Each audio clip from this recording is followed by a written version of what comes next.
Hello and welcome to the 6.5 or Luna 6 Spiral Abyss and Imaginarium Theater review. With Lunar Geo up for shilling and some knights all thrown in as well, you could guess how anticipated it was for the Abyss and Imaginarium Theater to be hell. And honestly, the Abyss and Imaginarium Theater got the best of things compared to Stygian. Not that everything was super easy, so I guess let's check things out, starting of course with the Abyss. Floor 11 has an EM buff. I don't know if we have ever had such a buff here. I think there was one last year, but seeing a non-damage boosting buff is a surprise. I mean, lunar damage doesn't scale well with damage bonuses, but it took them this long to put an EM buff here for that. Anyway, 11-1 begins without a monolith defense, and all in all, floor 11 this time is extremely basic, and you can see it through the enemies here. It's just Nobushis on the first half, not even Kairagis, just Nobushis, and then some avatars of lava. And following these in 11-2 is just Eremite spirit spawners on the first half, and it's not even different ones. It's just 3 of the same guy, and then on the second half, it's just ruin guards. Like, what the hell is this nothingness of enemies? Like, they're so basic. They don't even cater really to any of these shilling characters. Only 11-3 is somewhat interesting, with the first half being a single water phantasm and the second half being the Dendro Chicken, the Terror's Room. It's still nothing super specific, and it makes this floor 11 just feel super empty and just boring, all in all. I really went through this floor 11 and felt so bored because these enemies were so nothing, such a nothingness. But oh boy, just immediately let's get into floor 12. The buffs this time are lunar crystallized damage for the first halves and a generous normal and charge attack damage buff for the second halves. The lunar one is completely useless for, well, any non-lunar team, but the second half is pretty good. It's a really good buff to help you out actually with this Abyss. And enemies-wise, it's all absolute shit, not gonna lie at all. 12-1 immediately begins with one of the worst fucking chambers I have ever experienced, with 12 Legatus Golems. 12 of these! That is insane. Even half of that would be the limit, honestly. But 12? Wow. Just wow. I mean, they aren't unkillable if you don't break the shield, not at all. And honestly, you might as well ignore the requirement to break their shield. If your team is good for the rest of the floor, then the golems will most likely die before their shield is broken, or just as it's about to be broken. But they will take all of your time. They spawn non-stop with 2 being the max present, and you really feel how this half just drags on and on and on. And then in the second half, they were very sure to put enemies to fuck you up even more, because it's 3 of the Abyss Night Soul enemies, 1 at a time. So you already had the super time-wasting 12 golems, and now you get 3 of the most time-wasting assholes, and they appear one by one just to seal the deal. It's not a problem of countering either of these enemy types. It's really a time issue, which is usually the worst issue to have in the Abyss. Tough enemy is one thing, but time-wasting is a whole other thing. So I can easily see someone struggling with 12-1 on time rather than strength.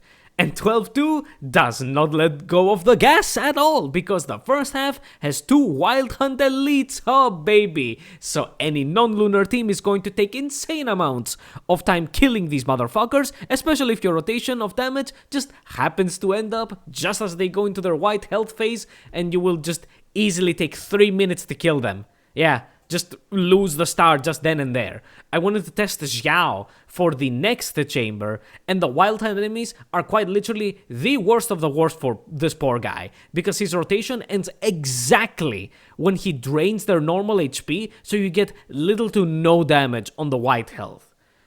Short rotations or just non-stop damage is the way to go if you aren't using Lunar, and as if those weren't time-wasting enough, the second half is an enemy plus a boss chamber with one Eremite Spirit Spawner, although she dies very easily, followed by Mango Kinky, so you better make sure you have enough time for his starting animation and face transition, and also hope he doesn't dash around all the time on the second phase, which non-stop happens to me. So 12-2 is just another time-wasting hell chamber. And then the cherry on top is 12-3, with the first half containing the newest Moon Gecko boss.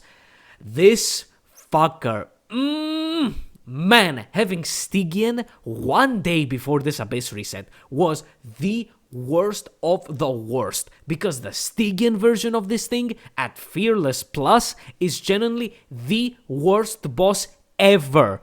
And then seeing that it will be in the Abyss was easily enough to trigger a lot of people, I bet.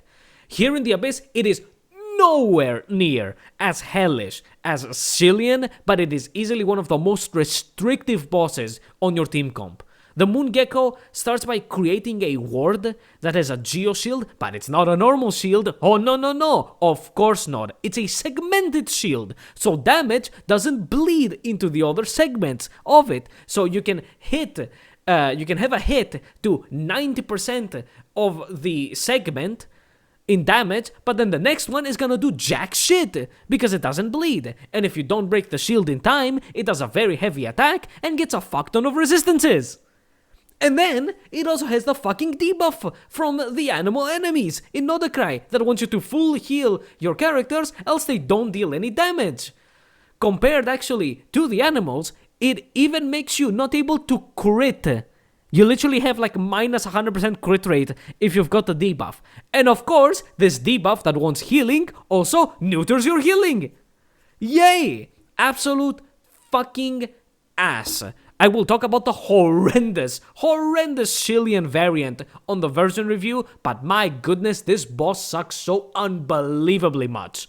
I tested a lot of teams, and every time I was in the team screen, like scrabbling a team together, I got so fucking angry that not only did I need a counter for the shield, but most of the time a really good team-wide healer. You can get away with single target if your DPS is just one character and everybody else is just a support that doesn't need any damage, but you also can see why they made it give you a crit debuff, because any crit related effects will not trigger, so say goodbye to Favonius procs. Holy.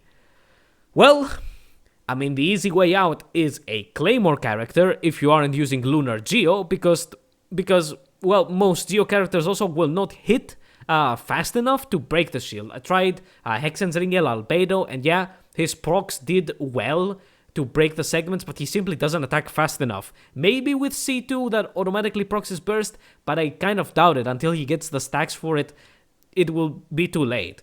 Also, his flower just gets destroyed randomly while the ward is out. He just loves to place it on the ward or just a little bit next to the ward, and it just breaks.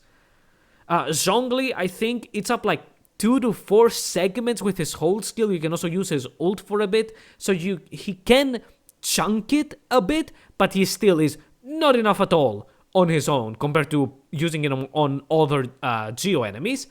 And then Geo Claymores are just the intended way outside of Lunar Crystallize, of course. So Ito, Navia, Noel are enough to break the shield on their own, but then you also need to find a good healer for their teams if you're gonna use them as the DPS. Anyway, Overload also does well, but I have seen it be a bit inconsistent with the hit detection, where you'll trigger Overload and then the shield just won't take damage.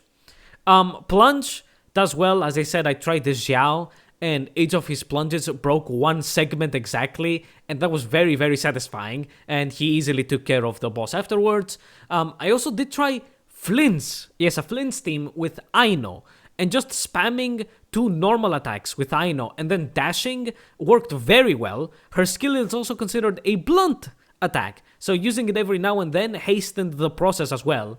Also, Jean's skill, who you can guess I brought basically with every team. Flint's team, Jan instead of Sucros. Varka, Jan instead of Venti. Xiao already runs Jan on the teams that I use. Like, she's one of your better choices for the healer aspect of the boss, and her skill also does count as a blunt attack, so she can also do a little bit of damage to the segments. I mean, also for the healing part, I did also use my, C6 Furina, you might see it in the background footage, for the healing. But non-C6, I guess you can switch her to the Pneuma mode for the healing phase, and then switch back once you get the characters that you want the healing to be healed. But also, it's the healing version of... It's the Pneuma mode for Furina, so it's gonna do jack fuck all. So you better have a lot of energy. So yeah, there are counters, but need I remind you also that 12-2 has the Wild Hand enemies, so you will need to go through that cancer just to get to the Moon Gecko. And guess what? The second half says it wants in on that pie because it has the Papilla! Yay! I mean, way fucking better than the Moon Gecko, but this fucking duo of bosses, just seeing them in the preview screen will make you want to punch your screen. Like, Papilla is a Night Soul check, but most defeated using a combo of Electrocharged, especially since Auroron was given for free at some point. Overload also works. I tried the Razor since I got a C6 just randomly, and he did fine breaking the shield. Sometimes he was just a split second away from breaking it, but sometimes he took care of it. Arlecchino with her faster attacks did it way easier. Overvape, which I tried using Mona, Hutao, Xingqiu, and Fischl, deleted the boss. It's a very dangerous team, but if you play your cards well, it shreds. It's amazing. And then you do see me using Nuvilette with Auroron in the footage, but I legit almost completely forget that Auroron has Night Soul, since he barely is on field, and you can barely notice his Night Souliness. Like, I always think, yeah, I use Auroron with Nuvilette. You know, he plays with Hydro for the energy and everything, and he buffs my Nuvilette. And then I remember, oh yeah, he has Night Soul, that's why the shield broke fast. I did also try Varka, but with Venti basically glued to him, and they do really well. Varka's multiple hit attacks and Venti's burst take care of the shield very, very easily. Same with the normal Night Soul enemies, of course, because it's the same mechanic. So, yeah, the Papilla has counters, but it sure wastes your time, especially since they gave it also some really fucking annoying transformations. It is Kinky, because he wasn't enough on 12-2. It also then has the Hypostasis attack, and then the Primordial Vishap, and I think it's Cryo as well, so you can get Cryo afflicted on you and go and attack slowly. And it can get just very annoying with using their attacks. Holy fuck, these fucking blowjob brothers of bosses are so fucking annoying. The shitting requirements on the Moon Gecko and then the Papilla, Jesus. And that is floor 12 and the Abyss. It's just an annoying one. It's just time wasters for the first two halves, and then the stupid check combo on the last chamber is the cherry on top to just annoy you when making your teams. The TPS needed might be lower than previous Abysses, but it is definitely not less annoying to deal with it. So, onwards to Imaginarium Theater. Well, I have to make a confession. Unfortunately, I could not do Lunar Mode, because where the fuck do you want me to find the Geo and Cryo characters in this time, huh? I had like 25 out of the 28 characters needed, and honestly, nah bitch, I ain't raising 4 stars just to do Lunar Mode if I'm not going to use them at any other point. Like at the start of 6.0, I leveled up quite a few Electro characters because I really wanted to test them with Flints, because everybody was trying to find good supports for Flints. Also, I would need more than 28 characters to get some buffs because the Lunar challenges are dog shit. So honestly, I will take my one time that I didn't do the Lunar Mode and go away. Anyway, the combo, outside of the already mentioned Geo and Cryo, was Hydro, so they wanted you to play Freeze and Lunar Crystallize because the banners ended up like that. Skirk for the second half of 6.4, where the IT was a bit out for there, and Linnea for 6.5, so fuck everybody else, let's put 3 elements that just do fuck all together. Abysmal combo, and I saw one of the Lunar challenges was the Grandma Local Legend, so I hope you saved a good freeze team for her, because you can't do Overload, not at all. Oh my goodness. The starting cast, I mean, no matter who you put in the starting cast, it doesn't save them from the Abysmal Elemental combo. But we have Mona using Favonius and Nobles, which is perfectly fine. Xingqiu still not using fucking Emblem of Severed Fate. For fuck's sake, they're still using like a two-piece thingy for him. Just fucking give him Emblem. Next, we do not talk about Risley and them just insisting on giving him fucking Solar Pearl. And then as well as Rosaria's build, poor girl. And then the Geos is Navia with a standard build and Kachina, or should I say Scroll of Cinder City, because you know very well that you completely ignore her kit and just use her just for the Cinder City buff. As for the bosses, I hope you like the Moon Gecko. Oh my fucking goodness. Oh, but before it is the giant crab boss from Fontaine and it just needs Hydro. But then it's the Moon Gecko. And thank fuck it's not the last boss actually. But you will still need a Claymore most likely because depending on your Geos, as I said, they might not do it. And a healer. Yeah. Really good boost for Imaginarium Theater with the stupid fucking RNG.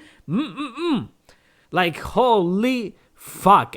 As well, then it's the Pyro Falcon. It seems that if Hydro exists in Imaginarium Theater, then this bitch will come along. And finally is the Primo Geoviscap, which just needs a good shielder. Holy fuck. I also glanced at the Lunar Challenges and saw that the first one is the Consecrated Beasts, which I believe we have seen before. And then it's the Granny. And as I mentioned, I can guess that they were as cancer as all of the other Lunar Challenges, right? Like, I don't think I need to do Lunar Mode to figure out that, yeah, it's Lunar Challenges, and they are dog shit. Yay. And that's the Abyss and Imaginarium Theater of 6.5, or Luna 6, or April 2026. If I made any mistakes on the versions or Luna shit, I can just say April 2026.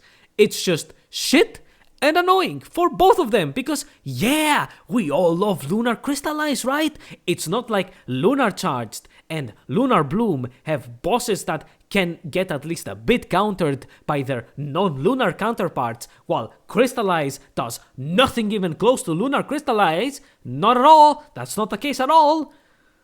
Jesus. Anyway, we might get another round of Imaginarium Theater and Abyss right before the version ends, so I won't say see you at the version review for sure. I'll just say see you next time. Goodbye.